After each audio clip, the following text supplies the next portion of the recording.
Global Talk. அன்புள்ள global நேயர்களுக்கு இறைவனின் சாந்தியும் சமாதானமும் உண்டாவதாக. தற்போது இரவு 9:45 இந்த வேளையில் மத்திய கிழக்கில் என்னெல்லாம் வெளிவந்து கொண்டிருக்கிறது என்பது சம்பந்தமான தகவல்களுடைய தொகுப்புகளை பார்ப்போம். சில மணித்தியாலங்களுக்கு முன்னர் ஒரு காணொளி பதிவிட்டிருந்தோம். அதாவது F-35 விமானம் ஈரானால் சுட்டு வீழ்த்தப்பட்டது என்ற செய்தி ஊடகங்களில் இப்போ பரவலாக பேசப்பட்டு வருகிறது. ஆனால் அதனை அமெரிக்கா நிராகரித்து வருகிறது. பின்னர் அமெரிக்கா அதனை உறுதிப்படுத்தி F-35 அல்ல, அது வேறு வகையான F-15 போன்ற விமானங்கள் என்று குறிப்பிடப்படுகின்றது. ஆனால் அந்த விமானத்துடைய பாகங்கள் எல்லாம் ஒப்பிட்டு பார்க்கப்பட்டுள்ளது. இது F-35க்கு ஈக்குவலான விமானம் என்று ஈரான் தரப்பினால் பேசப்பட்டு வருகின்றது. உண்மையில் F-35 விமானம் ஈரான் நிலப்பரப்புக்குள் வீழ்த்தப்பட்டு அதன் பாகங்கள் ஈரானால் கண்டெடுக்கப்படுமானால் இனி ஈரானை மிஞ்சுவதற்கு உலக வல்லரசு இருக்காது. இது சம்பந்தமான விவரங்களை எனது முன்னைய பதிவில் குறிப்பிட்டுள்ளேன். அவற்றை பார்க்காதவர்கள் பார்த்துவிட்டு இந்த காணொலியை பாருங்கள். இந்த வகையில் தற்போது ஈரானுக்குள் அந்த விமானம் வீழ்த்தப்பட்டது உறுதி செய்யப்பட்டுள்ளது. இந்த விமானி விமானத்திலிருந்து குதித்து விட்டார் என்ற ஒரு செய்தியும் உறுதிப்படுத்தப்பட்டது. அதாவது விமானி விமானத்திலிருந்து ஆசனத்தோடு வெளியே வந்து பேரசூட்ல வெளியே வந்து பாலைவன பகுதியில் தரையிறங்கி இருக்கின்றார். ஆனால் அந்த விமானி பாதுகாப்பாக ஈரான் எல்லையை கடந்து வேறொரு நாட்டுக்குள் ஊடுருவி விட்டார், சென்று விட்டார் என்ற செய்தியும் வருகிறது. சில செய்திகள் குறிப்பிடுகிறது, இல்லை ஈரானுடைய ராணுவத்தினால், அதாவது உளவு பிரிவினால் அவர் கொண்டு செல்லப்பட்டு விட்டார், ஈரானில் கைது செய்யப்பட்டு விட்டார் என்ற செய்தியும் கிடைக்கின்றது. ஆனால் இந்த ரெண்டு செய்தியிலும் எந்த செய்தி உண்மையாக இருக்கக்கூடிய வாய்ப்பு இருக்குதுன்னு சொன்னா கைது செய்யப்பட்டு இருக்கக்கூடிய சந்தர்ப்பம் தான் இருக்குது. அதனை ஈரான் தற்போது உத்தியோகபூர்வமாக வெளியிடாமல் இருக்கின்றது போல தென்படுகிறது.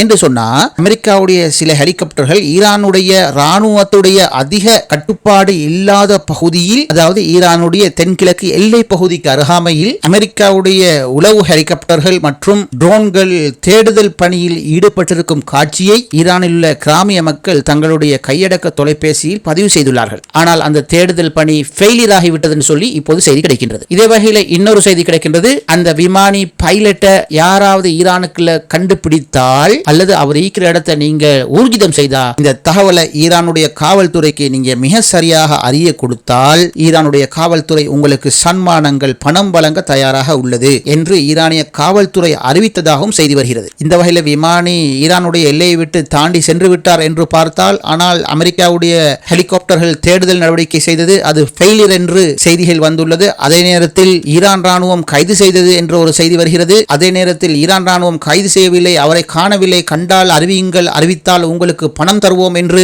ஈரானிய காவல்துறை அறிவித்துள்ள செய்தியும் ஈரானுக்குள் பரவுகின்றது. எனவே இது சம்பந்தமாக ஊர்ஜிதமான ஒரு செய்தி இந்த காணொலியை பதிவு செய்யும் வரை இதுவரை தகவல் கிடைக்கவில்லை. அதேவேளை சகோதரர்களே, இப்போ ஒரு செய்தி வருகிறது. அதாவது இந்த வீழ்த்தப்பட்ட விமானியை தேடுவதாக ஈரானுடைய எல்லை ஓர கிராமங்களுக்குள் நுழைந்த அமெரிக்காவுடைய ஹெலிகாப்டர் தற்போது ஈரானால் சுட்டு வீழ்த்தப்பட்டதாக ஊர்ஜிதமான செய்தி வருகிறது. ஆனால் புகைப்படங்கள் எக்ஸ் தளங்களில் வெளியாகிறது. அவற்றை காண்பிக்க முடியாது. அந்த புகைப்படம் இதுதானா என்று காண்பிக்க முடியாது. ஆனால் ஊர்ஜிதப்படுத்தப்பட்ட செய்தி வருகிறது.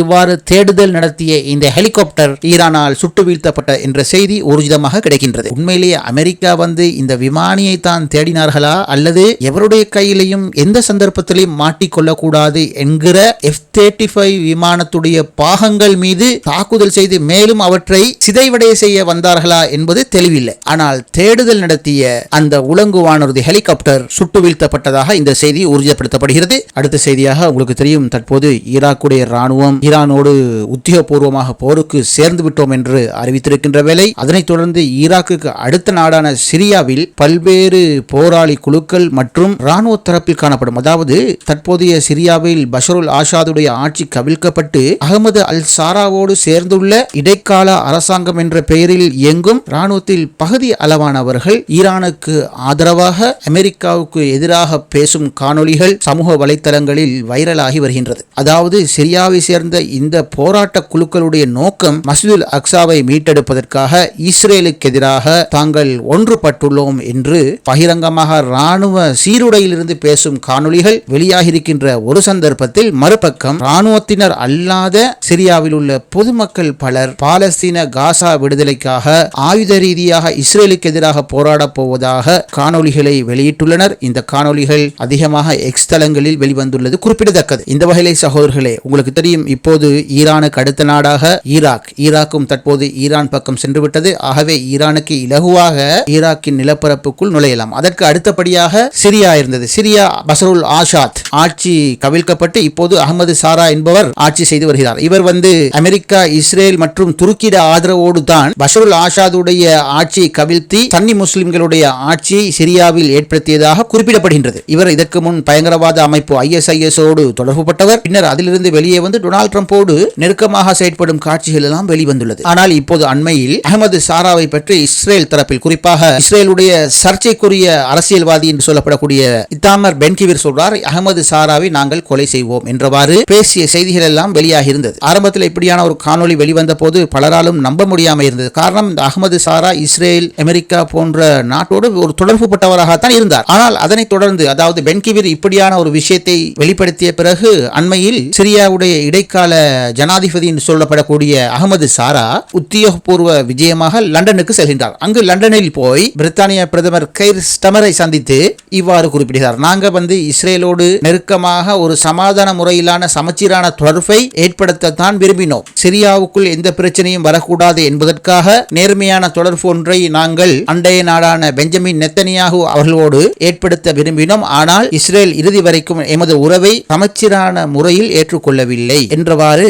குறிப்பிட்டிருந்தார். அதாவது சமச்சீரான முறை என்னென்று சொன்னா, சிரியாவுடைய சில பகுதிகளை, சிரியாவுடைய கோலான் குன்று என்று சொல்லப்படக்கூடிய பிரதேசங்களை இஸ்ரேல் தன்னகத்தை கைப்பற்றி வைத்துள்ளார்கள். இந்த கோலான் குன்றில் இருந்தால் சிரியாவுக்குள்ளும் குயிக்கா இஸ்ரேல் படை நுழையலாம். அதே போல லெபனான் பிரதேசத்துக்குள்ளேயும் இலகுவாக நுழையலாம். ஆகவே இந்த சிரியாவுடைய கோலான் குன்று பகுதிகளை இஸ்ரேல் ஆக்கிரமிக்கிறார். ஆனால் உங்களுக்கு தெரியும், தற்போது ஹிஸ்புல்லாக்கள் லெபனானை மாத்திரம் விடுதலை செய்வதற்காக போராடவில்லை. தற்போது கோலான் குன்று பகுதியில் காணப்படும் இஸ்ரேலிய ராணுவத்தை நோக்கி பலத்த தாக்குதலை ஹிஸ்புல்லாக்கள் செய்துவிட்டு இது சிரியாவுடைய பகுதி அப்படின்னு சொல்லி ஹிஸ்புல்லாக்கள் தெளிவான ரிப்போர்ட் கொடுத்திருக்கிறாங்க. இந்த பகுதியை சிரியர்களுக்கே உரிமை உண்டு, இவற்றையும் நாங்கள் விடுவிக்க வேண்டும் என்று சொல்லி அந்த பகுதி மீதும் ஹிஸ்புல்லாக்கள் தாக்குதல் நடத்தி வருகிறார்கள். அதே நேரத்தில் தன்னுடைய நாடு தான் இடைக்கால ஜனாதிபதி என்று இருக்கும் அகமது சாரா இந்த விடயத்தெல்லாம் கண்டு காணாமா, இந்த விடயம் தன்னுடைய கோலான் குன்று பகுதிகள் எல்லாம் இதெல்லாம் நிரந்தரமாக விடுதலை செய்வதற்கு இஸ்ரேலோடு எந்த ராணுவ ரீதியான நடவடிக்கையும் அகமது சாரா எடுக்கவில்லை. அவர் சொல்றார், மறுபடியும் போய் இஸ்ரேலோட சண்டை பிடிச்சி சிரியா ஏற்கனவே அழிந்து போயிருக்கிறது, மறுபடியும் சிரியா மக்களை நாங்க யுத்தத்துக்குள்ள தள்ள விரும்பல, ஒரு மிதமான போக்கத்தான் கடைபிடிக்கணும், இஸ்ரேலோட ஒரு பேலன்ஸான ஒரு பேச்சுவார்த்தையை மேற்கொள்ளத்தான் தான் விரும்புவதாகவும் அதனை இஸ்ரேல் விரும்பவில்லை என்று சொல்லியும் குறிப்பிட்டு, இவ்வாறான பேச்சுவார்த்தை ஒரு சமச்சீரான முறையில் இடம்பெற்றால் கோலான் குன்று பகுதிகளை இஸ்ரேலோடு பேசி விடுதலை செய்வதற்கான ஆயுதங்களை தெரிவித்து லெபனானுடைய ஆயுததாரிகளான ஹிஸ்புல்லாக்களுடைய நடவடிக்கைகளை இந்த பகுதிக்குள் கட்டுப்படுத்த விரும்புவதாகவும் அகமது சாரா குறிப்பிட்டிருந்த போதும் இஸ்ரேல் கோலான் குன்று பகுதியை விட்டு வெளியேறுவதற்கான எந்த ஐடியாவும் இல்ல, நாம அகமது சாராவோடு பேசிட்டா சமச்சீரான தொடர்பு சொல்லி அவன் நம்மளை கோலான் குன்றை விட்டு வெளியேற சொல்லிடுவான், ஆகவே இந்த பகுதி இஸ்ரேலில் இருந்து கை நழுவி போய்விடும் என்று தற்போது அகமது சாராவோடு இஸ்ரேல் முரண்பட்டு வருகிறது. ஆனா தற்போது ஹிஸ்புல்லாக்கள் அந்த பகுதியை விடுவிப்பதற்கு அந்த பகுதிக்குள்ளும் சண்டையிட்டு வரும் தகவல்கள் வெளியாகி கொண்டிருக்கின்றது. உண்மையிலே அந்த பகுதிக்குள்ள இஸ்ரேல் நிலை கொண்டா அது ஹிஸ்புல்லாக்களுக்கும், அதாவது தெற்கு லெபனான்ல இருக்கிற ஹிஸ்புல்லாக்களுக்கும் ஆபத்து, அதேவேளை அது சிரியாவுக்கும் ஆபத்தான ஒரு விடயம். ஆனால் இப்போது நடக்கும் நிகழ்வுகளை பார்த்தால் சிரியாவுக்குள் ஒரு பெரும் மாற்றம் வருகிறது. ஈரானுக்கு சார்பான போராட்டக்காரர்கள் ஒன்றிணைவதை காணக்கூடியதாக இருக்கின்றது. ஆகவே ஈரான் சொல்லிச்சது, எங்களுக்கு வெளிப்படையாக ஆதரவு தர ஒரே ஒரு நாடு என்று சொன்னது ஆப்கானிஸ்தான் தான். ஆப்கானிஸ்தான், அடுத்தது ஈரானுக்கு அடுத்தது இப்போது ஈரானின் பக்கம் சேர்ந்து விட்டது. அடுத்தது சிரியாவுக்குள்ளும் மாற்றங்கள் நிகழ்கிறது. ஆகவே அமெரிக்க படை இந்த மத்திய கிழக்கை விட்டு வெளியேறும் காலம் மிக நெருங்கி கொண்டிருக்கின்றது. இனி அவர்களால் மத்திய கிழக்கில் நின்று பிடிக்க முடியாத நிலை உருவாகிவிட்டது. எனவே இவர்கள் வெளியேறியவுடன் ஆப்கானிஸ்தானில் இருந்து சிரியா வரை ஷியா சன்னி என்று இல்லாமல் மிகப்பெரிய போராளிகள் ஒன்றோடு ஒன்றிணைந்து ஜெருசலம் பைத்துல் முகத்தஸ் விடுதலைக்காக ஒன்று சேரக்கூடிய வாய்ப்புகள் உள்ளது என்பது கிடைக்கின்ற இந்த ஒட்டுமொத்த தகவல்களை ஊடகம் என்ற அடிப்படையில் பகுத்து தொகுத்து ஆய்வு செய்து பார்த்தால் மேற்படி கூறிய விடயத்துக்கு 170% வாய்ப்புகள் உள்ளது. பொறுத்திருந்து பார்ப்போம் என்ன நடக்க போகுது என்று சொல்லி. சரி சகோதரர்களே, மீண்டும் அடுத்த முக்கிய செய்திகளோடு சந்திப்போம். இது குளோபல் நூலகத்துடைய குளோபல் டாக் நிகழ்ச்சி.